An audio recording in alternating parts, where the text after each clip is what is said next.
Media Vietnam memberikan komentarnya, keunikan Indonesia naturalisasi pemain U17 untuk Piala Dunia, menggunakan sepenuhnya pemain lokal di U23 untuk Asia Tenggara. Ya, media Vietnam menyoroti terus berdatangannya pemain diaspora di skuad U17. Selain itu, mereka juga turut menyoroti soal penggunaan pemain lokal di tim U23 untuk perhelatan Piala AFF U23 mendatang. Lalu, seperti apa komentar fans Vietnam dengan hal ini? Seperti inilah komentar fans Vietnam. Mereka baru saja melatih pemain muda dan memanggil pemain diaspora. Jika mereka bermain bagus, Indonesia tetap diuntungkan dan sistem pembinaan pemain muda mereka tetap berjalan daripada terus mengandalkan pemain muda seperti Thailand yang butuh beberapa tahun, mereka langsung menaturalisasi saja tanpa perlu menunggu. Indonesia bermain gila-gilaan. Para penggemar Vietnam pasti menangis lagi. Vietnam selalu tertinggal dibandingkan negara lain di kawasan.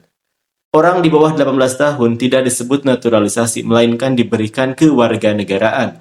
Mereka diberikan berdasarkan kewarganegaraan orang tua atau tempat tinggal.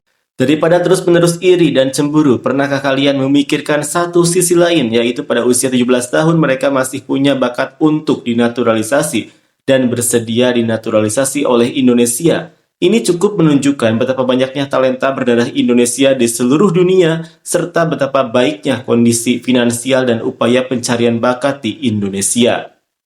Vietnam memang menerima semua ini, tapi kalau untuk sepak bola jangka panjang, cara seperti itu tidak akan efektif.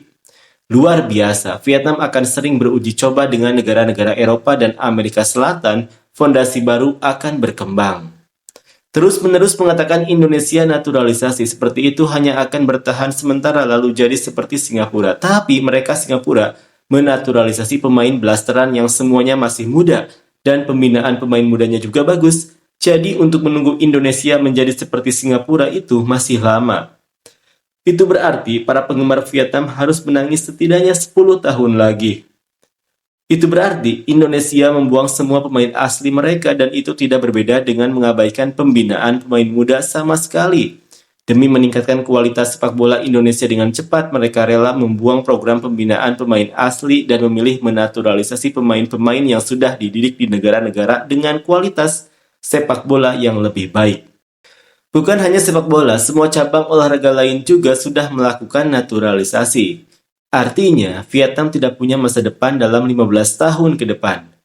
Kalau begini, Indonesia bisa dibilang membuang semua pembinaan pemain muda di dalam negeri. Sekarang, klub dan tim nasional Indonesia adalah dua sistem yang terpisah. Pemain Indonesia sekarang bisa dipastikan tidak akan masuk tim nasional, hanya bermain di klub, sedangkan tim nasional akan diisi oleh pemain diaspora saja. Tapi jika mereka sudah punya banyak pemain naturalisasi, kenapa harus repot-repot melatih yang menghabiskan waktu, padahal kualitasnya tidak sebanding? Jika menunggu negara lain, cepat atau lambat pasti akan gagal. Ingat, para pemain itu kembali ke Indonesia sebagian besar karena tidak bisa menembus tim negara asal mereka dan melihat peluang tampil di Piala Dunia. Jika sekarang mereka dipanggil tapi terus-menerus jadi cadangan, apalagi jika kualitas timnas tidak mampu bersaing di Piala Dunia atau Piala Asia, maka tidak akan ada lagi yang mau kembali. Siapa yang mau repot-repot naturalisasi untuk tim lemah hanya demi jadi pelengkap? Dengan generasi terbaru yang mengikuti jalur pembinaan pemain muda dari Coach Shin Tae-yong dari 2003 sampai 2008, Indonesia masih akan menggunakan bibit-bibit muda ini selama 5 tahun lagi. Namun, banyak pemain di SEA Games 32 dan Piala Asia U23 2024 sudah menghilang dari timnas Indonesia setelah melewati usia 23 tahun. Para pemain lokal harus bersaing satu sama lain di tim nasional yang sebagian besar diisi oleh skuad Belanda, pemain naturalisasi berdarah Belanda. Singkatnya, jika tahun ini Coach Kim bisa juara, maka 100% kita Vietnam akan berkembang dalam beberapa tahun ke depan. Tapi aku takut strategi Coach Kim hanya akan berakhir dengan kekalahan saja. Jadi, mereka pakai pemain naturalisasi untuk Piala Dunia demi meraih prestasi, sementara tim U23 hanya untuk latihan saja. Tapi, grup Indonesia di Piala Dunia U17 isinya Brasil, Honduras, dan Zambia. Jadi mereka pasti akan kesulitan. Sederhana saja, tergantung pada perbedaan level antara mereka Indonesia dan rata-rata level turnamen. Persentase naturalisasi akan berubah. Kalau U17 mereka bermain di turnamen antar planet tata surya, mungkin mereka akan menaturalisasi sekitar 4-5 anak lagi. Tapi kalau bermain di turnamen antar galaksi Bima Sakti, bisa jadi tambah 10 anak. Dan kalau bermain di turnamen antar galaksi, mereka bisa menaturalisasi seluruh tim, begitu contohnya.